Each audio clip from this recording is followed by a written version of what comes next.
my name is Simranjeet Kaur and I am here to represent my presentation on trade policy for the subject International Business and Enterprise. And we are 4 members in our group, me, Simranjeet Kaur, my friend Navdeep, Priyanka Garg and Madhwan. And our today's topic is trade policy. We are 4 members in our group, but we are only 2 members are going to represent these presentations for today. Starting the introduction, trade policy refers to defining the standards, goals, rules and regulations of trade agreements. Trade relations can easily be developed between the different countries. Policies for the trade policy varies from country to country. This research is going to highlight the positive and negative aspects of the trade policy in Australia. Now talking about the history of trade liberalization, Australia region is best known for taking various reforms in trade policies, which includes various aspects starting from floating dollar and ending in corporatization. Trade policy have helped to advantages of various opportunities that presented to them and eradicates economic problems. Further, merchandise exports and import has been increased to a certain level, with the maximum trade being tariff-free. Liberalization process was made effective from the year 1973.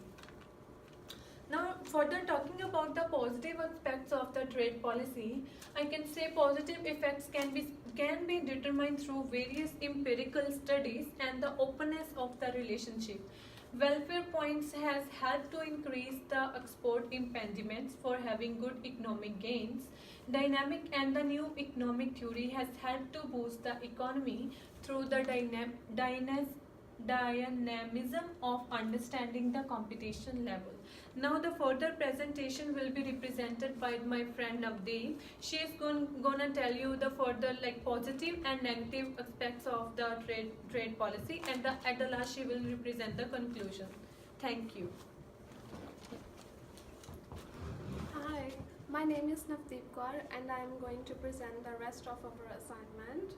So, in continuation with the positive aspects of trade policy, first is the protectionist has given rise to various flares which have boosted the economy of the industries who are engaged in trade.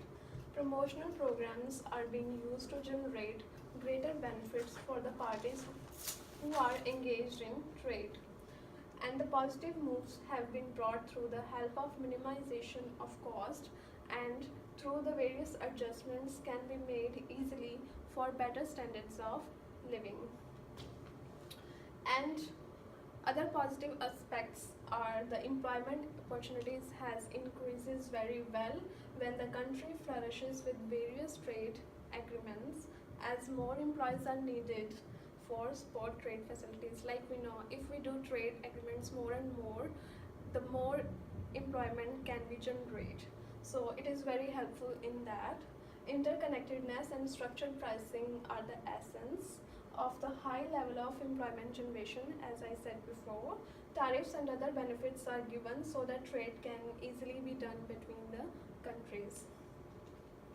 And ongoing with the negative aspects of trade policy, first one is uncertainty. Uncertainty is always there in doing business and trading activities, and unregulated use of policies there can cause political and macroeconomic shock. And some of the products may be banned for the market. We can take the example of many countries like India. If international franchises open there, they make trade agreements. So there can be differences on the religions basis, on the cultural, that can make the conflict on that. So there will be failure in trade negotiation. And collapsing of industrial business results. Limited amount of revenue from business. We can't take more advantage of business, we can't get more revenue and profit. So the business collapse, and decrease of industrial import and export. And there will be also lack of international investments. We can see in the picture they are talking about United States and Eurozone. So we can see the negative figures there and the years 2009 to 2018. So there is a fall, like you can see the fiscal balances of 2009 and 2018. And in the conclusion of negative aspects, I can say that there will be lowering of labor wages and increase in unemployment and the lower GDP of the country. That will like the worst effect for the trade policies. And in the conclusion of trade policy, I can say that Australia has been in a continuous change regarding their trade policies, and this affects Australia market in both positive and negative ways. And changes in tariff rate have affected the industrial business so much, and there is a low demand and supply chain activity.